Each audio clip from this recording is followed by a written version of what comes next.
नमस्कार दोस्तों, अगर आप सीएससी बीएलई हैं तो आज की इस वीडियो को जरूर देखना। अक्सर कुछ समय से मुझे कमेंट मिल रहे थे, आप लोग पूछ रहे थे कि रोहित भाई एक बात बताओ, कुछ लोगों के सीएससी सेंटर बहुत अच्छे चल रहे हैं, उसी जगह कुछ लोगों के सीएससी सेंटर पर कोई आ भी नहीं रहा है और बहुत सारे लोगों को तो लगातार सीएससी सेंटर बंद करने पड़ रही है। तो ऐसी क्या वजह रही है कि कुछ लोग तो इतना अच्छा पैसा कमा रहे हैं सीएससी सेंटर खोल के, उनके सेंटर पर हर समय भीड़ लगी रहती है और कुछ लोग महीने 2 महीने 4 महीने में अपने सेंटर को बंद कर देते हैं। तो मैंने एक काम किया, मैंने अपने आसपास के जितने भी सेंटर थे जो अच्छे चलते थे उन लोगों के पास गया, उनके पास बैठा और उनसे ये जानने की कोशिश की कि वो ऐसा क्या कर रहे हैं जिससे उनके सेंटर अच्छे चल रहे हैं। इसके अलावा मैं उन सेंटर पे भी गया जो लोग अपने सेंटर को बंद कर चुके हैं या जिनके सेंटर चल नहीं रहे हैं, उनसे भी मैंने बात की। तब उनसे भी मैंने जानकारी हासिल की कि ऐसी क्या वजह रही है कि जिसकी वजह से आपका सेंटर नहीं चल रहा है। तो दोनों का फीडबैक मैं आपको दूंगा कि किसने क्या राय मेरे को दी और किस वजह से उनके सेंटर अच्छे चल रहे हैं, उसके बारे में पूरी जानकारी आज की इस वीडियो में मैं आपको देने वाला हूं। लेकिन वीडियो शुरू करने से पहले आप लोगों से एक निवेदन करना चाहूंगा कि इस वीडियो को पहले ही लाइक कर दीजिए और जिन लोगों ने चैनल को सब्सक्राइब करके बेल बटन नहीं दबाया है वो जल्दी से दबा दीजिए। तो सबसे पहले मैं उनका बताता हूं जिनके या तो सेंटर बंद हो गए हैं या उनके सेंटर चल नहीं रहे हैं। तो ऐसे कुछ लोग थे जिनके सेंटर बंद हो गए हैं, उनको मैंने कॉल किया तो उन्होंने 4-5 रीजन बताए सीएससी सेंटर को बंद होने के। उन्होंने बोला कि सरकार की जितनी भी स्कीम है, जो भी सरकार की योजनाएं चलाई जाती हैं, उनका रजिस्ट्रेशन डायरेक्ट वेबसाइट के माध्यम से हो जाता है, इसलिए हमारे पास कस्टमर नहीं आते। दूसरा रीजन उन्होंने बताया कि आज के टाइम पर हर किसी के पास अच्छे खासे मोबाइल फोन हो गए हैं, मोस्टली जितने भी काम है वो मोबाइल फोन के माध्यम से हो जाते हैं।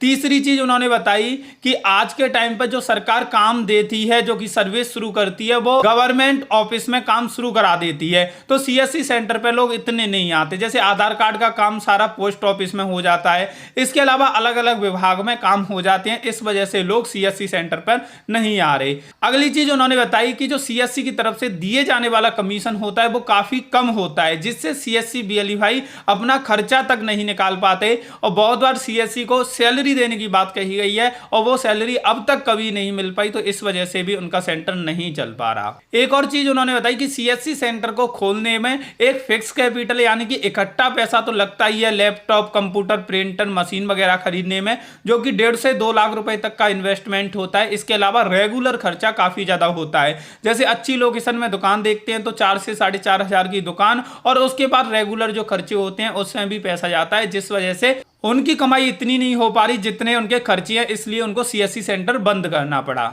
इसके अलावा उन्होंने बोला कि सरकार जो साल में स्कीम निकालती है, 1 या 2 स्कीम निकालती है, बाकी का वो 1-2 महीने चलती है और बाकी के टाइम हम फ्री बैठे रहते हैं। तो जिस वजह से भी 2 महीने कमाते हैं, 10 महीने हम बैठे रहते हैं और उस वजह से घर का खर्चा नहीं चलता। तो हमने सोचा क्यों ना इससे अच्छा किसी प्राइवेट जॉब में काम कर लें, तो 12,000 15,000 महीने की फिक्स सैलरी तो मिलती रहेगी। तो ये तो उन लोगों का कहना था जो लोग अपने सेंटर को बंद कर चुके हैं। अब भाई बात करते हैं जिन लोगों का सेंटर नहीं चल रहा, वो लोगों की क्या राय थी। जब उनके पास में गया, उनके सेंटर पे बैठा, तो उनका कहना था कि रोहित भाई हम तो मजबूरी में सेंटर चला रहे हैं, हमारा तो सेंटर चल ही नहीं रहा, कस्टमर आ ही नहीं रहे और इस काम को भी ना करें तो क्या काम करें, हमने 2 लाख 2.5 लाख रुपए का इसमें इन्वेस्टमेंट कर दिया है, तो इसको भी ना करें तो क्या करें। मैंने बोला कि आप इसे चला रहे हो तो इसमें फायदा हो रहा है। उन्होंने बोला फायदा वगैरह तो कुछ नहीं हो रहा, लेकिन इतना कमा के ले जाती हैं कि अपने घर का खर्चा चल जाता है। दूसरी चीज उन्होंने बताई कि इसमें कोई इन्वेस्टमेंट नहीं है, अपना मोबाइल में रिचार्ज होता है तो मोबाइल से ही हॉटस्पॉट को कनेक्ट करके अपने लैपटॉप को कनेक्ट कर लेती है, तो लैपटॉप से हम काम कर लेते हैं। सामान हमने पहले ही खरीद लिया था जब सीएससी सेंटर था, तो रेगुलर कॉस्ट इतनी ज्यादा नहीं है। साथ ही साथ ऐसे लोग ज्यादा मिले जिनकी दुकान का किराया 1,000-1,500 रुपए था या जिनकी दुकान खुद की थी और वो लोग चला रहे थे, वो टाइम पास के तौर पर चला रहे थे। उनका कोई भी ऐसा उद्देश्य नहीं था, कोई भी फ्यूचर प्लान नहीं था कि हम इस तरीके से चलाएंगे, ऐसे करेंगे।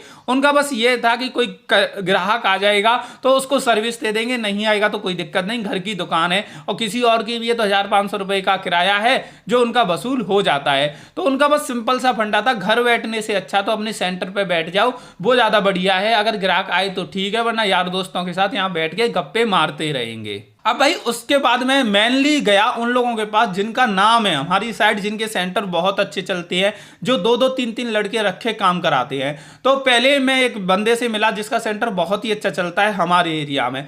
तो उससे मैंने पूछा कि सीएससी सेंटर कैसा चल रहा है। उसने एक जवाब दिया कि बहुत बढ़िया चल रहा है। मैंने इनकम वगैरह कैसी हो रही है, कि बढ़िया हो रही है, आराम से खर्चे पानी चल रहे हैं और पैसा अच्छा भी कमा रहे हैं।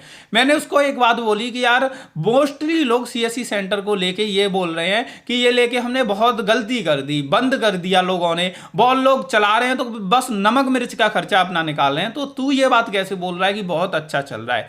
तो उसने बोला कि मैं सीएससी सेंटर को या सीएससी को तो महत्वता देता ही नहीं हूं, इसके बारे में तो मैं सोचता ही नहीं कि सीएससी में क्या सर्विस आ रही है क्या नहीं आ रही इसके बारे में, या सीएससी हमें कितने पैसे दे रहा है कितना कमीशन दे रहा है, इन चीजों पर मेरा फोकस है ही नहीं। इस वजह से कभी भी मैं सीएससी को दोष नहीं देता। तो मैंने कहा भाई तो तेरा खर्चा पानी कैसे निकल रहा है, काम धंधा कैसे निकल रहा है। तो उसने मेरे को सिंपल सा बताया कि मेरा जो काम है वो है कि सरकारी स्कीम को आम जनता तक पहुंचाना, लेकिन मैं क्या करता हूं, मैं जो सीधा पैसा लेता हूं वो कस्टमर से लेता हूं और अधिकारियों से कांटेक्ट करके उसने रखा है। मैं ओपनली बोलना चाहूंगा, उसने क्लियरली बोला था कि कोई भी व्यक्ति जैसे कि सिलेंडर का रजिस्ट्रेशन कराने आता है, जैसे सिलेंडर फ्री सिलेंडर दिए जाते हैं उज्ज्वला योजना के तहत, तो उसने एजेंसी वालों से कांटेक्ट करके रखा है। इधर कोई भी कराने आता है तो उनसे सीधा 1000 रुपए लेता है और फ्री में रजिस्ट्रेशन होता है। 1000 रुपए लेगा तो खुद 500 रखेगा, 500 रुपए उस एजेंसी वाले को दे देता है, तो उसको जो भी कस्टमर होते हैं उनको सिलेंडर दिलवा देता है। इसी तरह से राशन कार्ड में भी उसने ऐसे ही जुगाड़ करके रखी है तहसील में,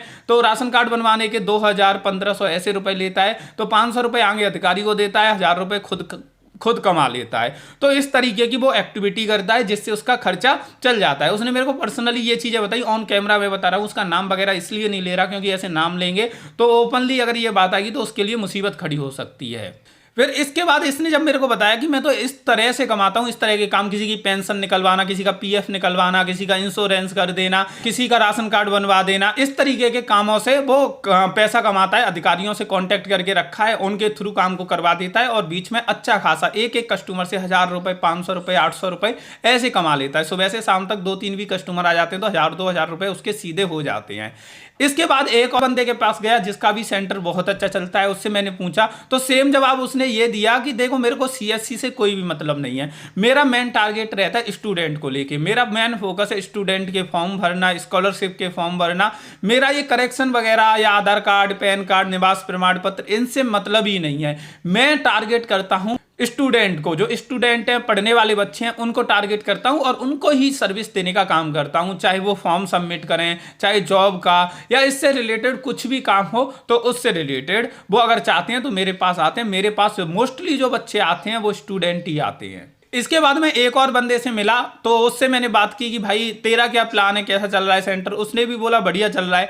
तो मैंने बोला कि आज के टाइम पे बहुत सारे लोग परेशान है सीएससी सेंटर को खोल के। तो उसने एक बात बताई कि देखो सीएससी सेंटर में तो इतना कुछ है नहीं, लेकिन सीएससी के अंदर कुछ सर्विस ऐसी हैं उनको आप ले लेते हो, जैसे आधार सेंटर आप ले लेते हो तो उसमें अच्छी कमाई हो सकती है। इसके अलावा NSTL का सेंटर होता है उसे आप ले लेते हो तो उसमें अच्छी कमाई होती है। तो इसके अंदर बहुत सारे अलग अलग सेंटर होते हैं, अगर उन्हें ले लेते हो तो उसमें क्या होता है, इतने बच्चों को आपको पढ़ाना है, इतने दिन तक पढ़ाना है, फिर 100 रुपए पर बच्चे के हिसाब से आपको मिल जाएगा, 250 रुपए पर बच्चे के हिसाब से मिल जाएगा। इसमें एक स्कूल मिल जाता है, स्कूल खोल सकते हैं, प्राइमरी स्कूल, ऐसे बहुत सारे अंदर उसके प्रोग्राम चलते हैं। तो उसने बोला कि मैं इन प्रोग्राम में पार्टिसिपेट करता हूं और इन प्रोग्राम को फुलफिल करा के अच्छा खासा कमाता हूं। तो मैंने हर तरह के लोगों से बात की, जो सक्सेस है उनसे भी बात की, उन्होंने क्या बताया वो मैंने आपको बताया, जिन्होंने बंद कर दिया उनकी क्या राय थी वो भी मैंने आपको बता दिया, और जो अभी भी चला रही हैं जिनका टंपाटेरी चल रहा है उनकी क्या राय थी वो भी मैंने आपको बता दी। अब आप लोगों की क्या राय है सीएससी सेंटर को लेके, आप कमेंट करके अपनी राय जरूर दीजिए।